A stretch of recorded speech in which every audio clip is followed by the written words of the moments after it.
তুমি ওর গায়ে হাত দিচ্ছ কেন? আরে ওর গায়ের ময়লা তো তোমার গায়ে লেগে যাবে। এত অহংকার করেন না, অহংকার করলে আল্লাহ ধ্বংস করে দেন। কি বললি? আমি ধ্বংস হব? আমি যদি সত্যি সত্যি তোর পা আজকে না ভাঙছি তারপর আমার নাম চেঞ্জ কর। রোজা রোজা কি হচ্ছে? এইটা আমার গ্রাম, এই গ্রামে আইসা আমার একটা টোকা দিলে পুরো গ্রামবাসী মিলে আপনাকে গণতলে দিব। কি এত বড় সাহস তোরে? আমি আরে থাম তো থাম বাবা, তুমি কিছু মনে করো না। তোরে তুমি ফুল নিয়ে কই যাইতেছো? ওই আমাদের গ্রামের চৌধুরী বাড়ি ওয়ারিশ আইছে, ঠাকুরে দেখতে যাইতেছি। বুঝতে পারছি। কি রে এত অস্থিরতা কেন? হ্যাঁ, আমি ওই ছেলেকে আমার চাকর হিসেবে চাই। সামান্য ব্যাপারটাকে এত বড় করতেছিস কেন? কি সমস্যা তোর? এইটা তোমার কাছে সামান্য বিষয়? ও কত বড় সাহস, ও আমাকে অপমান করে। আমি কিচ্ছু জানি না ফুপু, ওই ছেলেকে আমার চাকর হিসেবে লাগবে মানে লাগবেই। আসসালামু আলাইকুম ম্যাডাম। ওয়ালাইকুম আসসালাম। কেমন আছো দিনু? জি আলহামদুলিল্লাহ ভালো আছে। তুমি কে? আমি এই বাড়ির কেয়ারটেকার। আপনারা কেউ এই বাড়িতে থাকেন না তো, তাই এই বাড়ির সবকিছু আমি দেখাশোনা করি। আচ্ছা শোনো, একটা ছেলে আমার সাথে বেয়াদবি করেছে, তুমি কি ওকে আমার কাছে এনে দিতে পারবে? যদি পারো তুমি 1000 টাকা পুরস্কার পাবে। পারুম না কে? অবশ্যই পারুম, আমি এই গ্রামের সবারই চিনি। ঠিক আছে, তাহলে এখন থেকেই কাজে লেগে পড়ো। এই ওই ছেলেটাকে? ওই তো আমার পোলা। বাজান একটু দিকে আয়। বাজান উনি আমাকে ম্যাডাম। আপনি?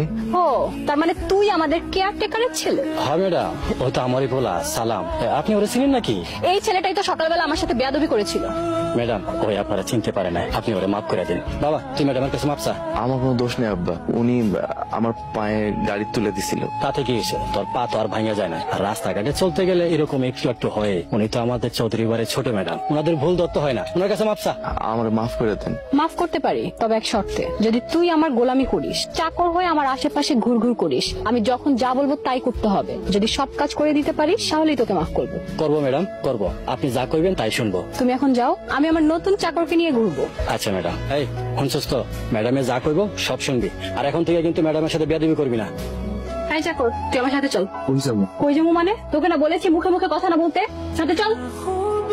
এই রাস্তায় তো অনেক কাদা, আমি দিক দিয়ে যাবো কিভাবে? আমার পায়ে লেগে যাবে। আপনি এই পাশ দিয়ে যান। না, আমি পাশ দিয়ে যাব না, আমি এই রাস্তা দিয়ে যাব।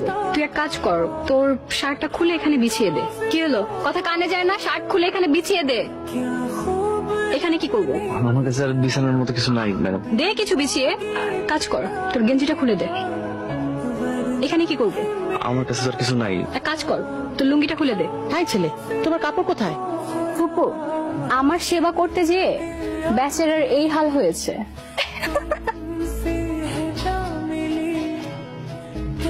রোজা তুই কিন্তু বেশি বেশি করছিস। বেশি বেশি দেখেছো কি ফুপু? এসব ফকিরের বাচ্চাকে শাস্তি না দিলে ওরা ভুলেই যাবে যে ওরা কে আর আমরা কে। হয়েছে, আর শাস্তি দেওয়া লাগবে। হাই ছেলে, যাও গোসল করে আসো। তাই চাকরের বাচ্চা, এই ছবিতে হাত দিয়েছিস কোন সাহসে? তুই তুই জানিস এটা কার ছবি? কার ছবি? কেউ নেই। উনি এই চৌধুরী বংশের যোগ্য উত্তরসূরি। এই চৌধুরী বাড়িতে যা কিছু আছে সবকিছুর মালিক। উনি এই চৌধুরী বাড়ির উত্তরসূরি, সবকিছুর মালিক? হ্যাঁ।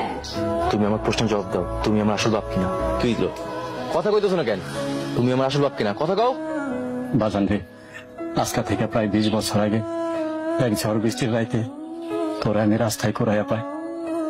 বিশ্বাস কর বাজান, তোর আসল বাপ মারে আমি অনেক খুঁজছি, কিন্তু কোথাও পাইনি। তারপর তোরে আমি নিজের সন্তানের মতো লালন পালন শুরু করি। বাজান একটু খারাপ, তোর আমি দেখাইতেছি তোর ছবি। এই ছবি দেখে মনে হইল ওই চৌধুরী বাড়ির বংশের রক্ত তোর শরীরে।